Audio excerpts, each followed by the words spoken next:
Olá, eu sou Giane Elisa e hoje eu quero falar um pouquinho sobre gordofobia e o mito do discurso da saúde da pessoa gorda. No vídeo passado eu encerrei dizendo que o discurso médico em relação ao corpo da pessoa gorda é um grande blá blá blá, né?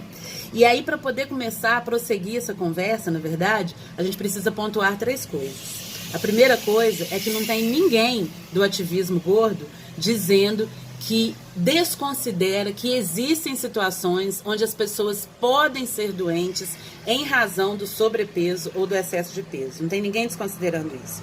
A segunda coisa, no entanto, a ser dita, é que não é possível afirmar que toda pessoa com sobrepeso ou excesso de peso tem um diagnóstico determinado de doença. Isso não é verdade, né?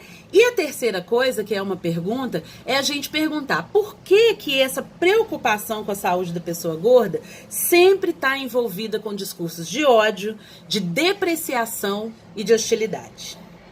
Isso é muito importante a gente pensar. E para a gente responder, pensar e refletir essa pergunta, é importante também que a gente considere que existe no Brasil e no mundo, e o Brasil está lá nas cabeças, um mercado que lucra muito, que fatura muito com a insatisfação corporal. O Brasil é um dos países onde mais se faz cirurgia plástica, e não é só de gente gorda, né? De todas as pessoas. Então existe um mercado muito rentável, pessoas ganham muito dinheiro com a insatisfação do corpo, principalmente das mulheres. Aliás, regular o corpo das mulheres é uma forma de regular a vida das mulheres.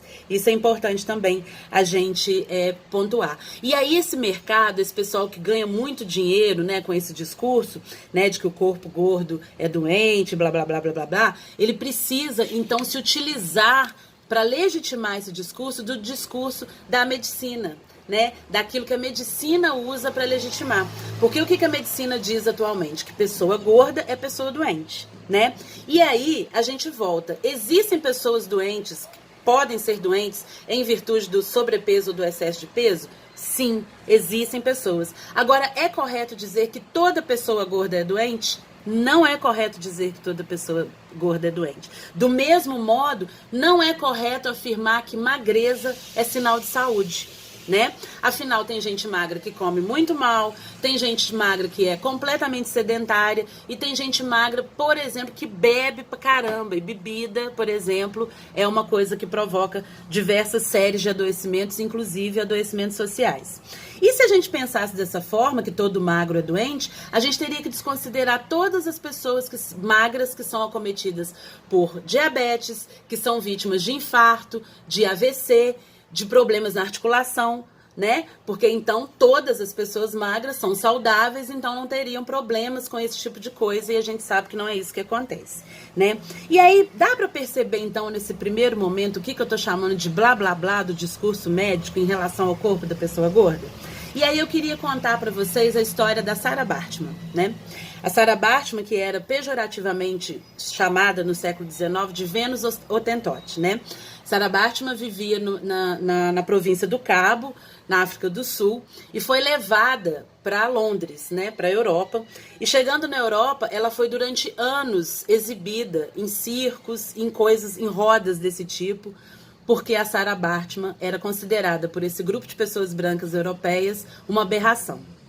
E por que ela era uma aberração? Porque ela era uma mulher preta e gorda. E aí, esses brancos que decidiram que ela era uma aberração tiveram a sua narrativa apoiada e legitimada pelo discurso médico. Então, enquanto teve vida, o corpo da Sarah Baartman foi questionado o tempo inteiro. E depois de morta, a medicina se utilizou do corpo dela para tentar compreender aquilo que eles estavam chamando como aberração no corpo de uma mulher gorda. E aí, por que eu tô contando essa história? Para dizer que em muitas situações... Só um minutinho, Zulu. Para dizer que em muitas situações a medicina legitima as atrocidades, os absurdos que a sociedade produz. A sociedade produz determinados discursos com bases em determinados interesses, quase sempre o interesse que é o interesse do capital, e a medicina legitima esses discursos. A medicina é utilizada para legitimar esses discursos que a sociedade produz. E aí é interessante a gente falar nesse momento do IMC, o índice de massa corporal, que é aquele que vai decidir se você é gorda ou se você não é gorda, se você está doente ou se você não está doente. E o IMC, ele vem do mesmo campo de estudo daqueles estudos que diziam que os pretos não eram tão gente quanto os brancos.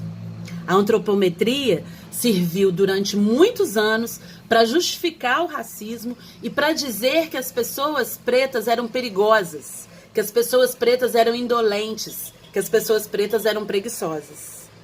Do mesmo lugar que surgiu esse discurso, é o mesmo lugar que vem o índice de massa corporal. Então percebe o que eu estou querendo dizer nessa conversa? E aí, para encerrar, o que eu quero dizer para vocês? Que cada um sabe de si. Cada um deve ter o direito de decidir sobre o seu corpo, sobre as suas posturas, sobre o seu modo de estar na vida, desde que esses modos não interfiram no direito da outra pessoa. Agora, é muito importante, principalmente para nós mulheres, que a gente tenha esse direito, que a gente exerça esse direito na sua plenitude. E exercer o direito na sua plenitude é saber o que significa de fato o que está acontecendo. E não só exercer um direito respondendo a uma necessidade do mercado. É isso, gente. Até a próxima e um axé para todo mundo.